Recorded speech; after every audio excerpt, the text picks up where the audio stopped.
Hi, this is Greg. Look for my book, The Agile Brand, on Amazon or on my website at theagile.world.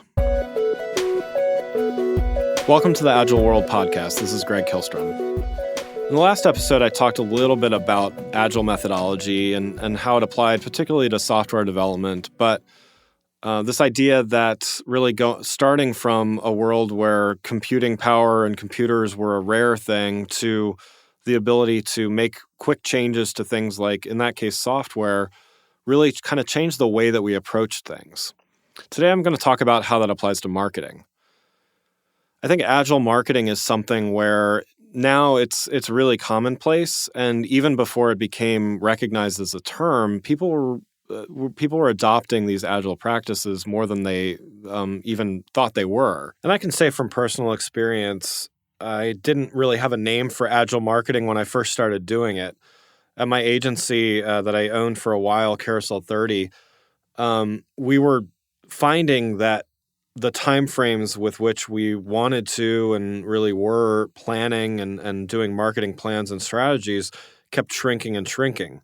So we'd always have annual goals that we wanted to hit. Our clients, always insisted that we have some type of measurement and goals that we would do from year to year, particularly on something like an annual retainer. But what we kept finding was we kept wanting to and needing to, make changes and adjustments over time. And at first, some of our clients questioned this, and they're coming from more traditional backgrounds. They were like, how come you can't tell me, what this change is going to result in, or what using this specific tactic was going to yield. But in that time, I will say, early days of social media, things were changing so rapidly in that world alone. I mean, now there's so many other channels in addition to social that are changing so rapidly. But, in that social media marketing world and, let's say the early 2000s, we really found it hard to say, well, in 12 months, we're going to do a MySpace campaign. I mean, I don't even know if half of the people listening to this even know what MySpace is anymore. But, back in the day, we actually did marketing campaigns on MySpace. And if we were to come up with a 12-month plan for that, sure enough, our plan would be irrelevant, sometime in the, late first decade of the 2000s. So things like that becomes really important to find some kind of way to be iterative. Again, you need to be methodical about things. You can't just say we're gonna change things overnight if we don't see results. But this idea that I know from personal experience is being more agile, being methodical, but able to change things over time really makes a big difference. One of the great things about Agile is that it does require clear requirements at the beginning. It requires you to set goals at the end, but it doesn't necessarily require you to say exactly how you're going to get there. You don't always know the answers as you're going through the process. You have a series of steps that you want to go through, and in Agile terms, this is often called sprints, but you don't necessarily know what the outcome of one of those sprints is going to be.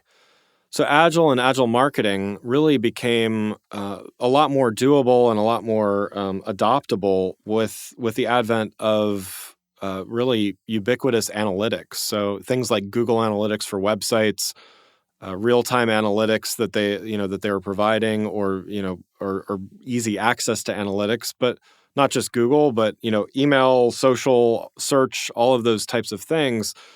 Quick access to all of that data meant that marketers didn't have to set long-term plans and then take a lot of time to measure and analyze and then make an adjustment at the end of a quarter, at the end of a year, even at the end of a month.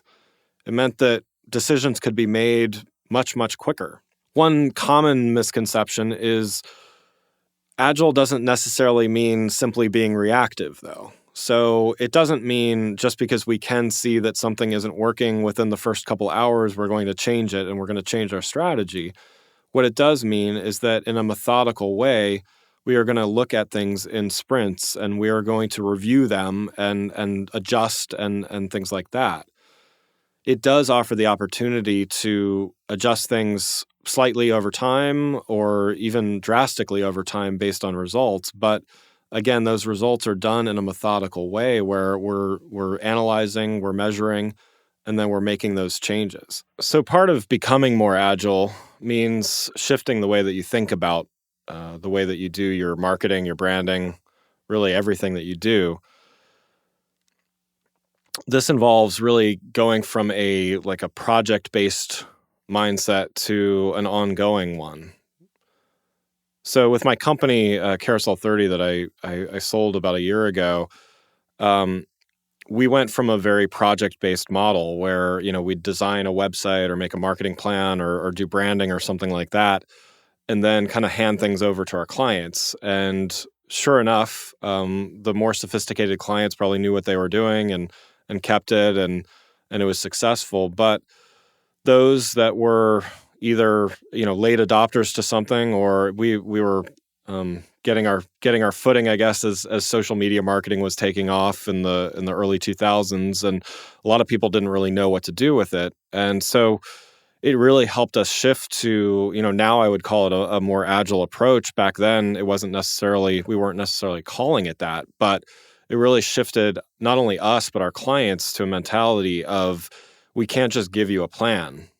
We can't just say that we know what's going to be happening in 6 months from now or 12 months from now. Anything from a new social network could pop up, or there could be, fundamental shifts in the way that we track things or measure things. Competitors could pop up. There could be disruption in the industry, so on and so forth. So it not only shifted the way that we do marketing, but it actually shaped the way that we did business, as well as our customers did business with us and with our other vendors. So really, it's it looks like a retainer from a contractual perspective. It looks like a retainer, but it's really it's based on this agile approach where we need to constantly be monitoring, optimizing.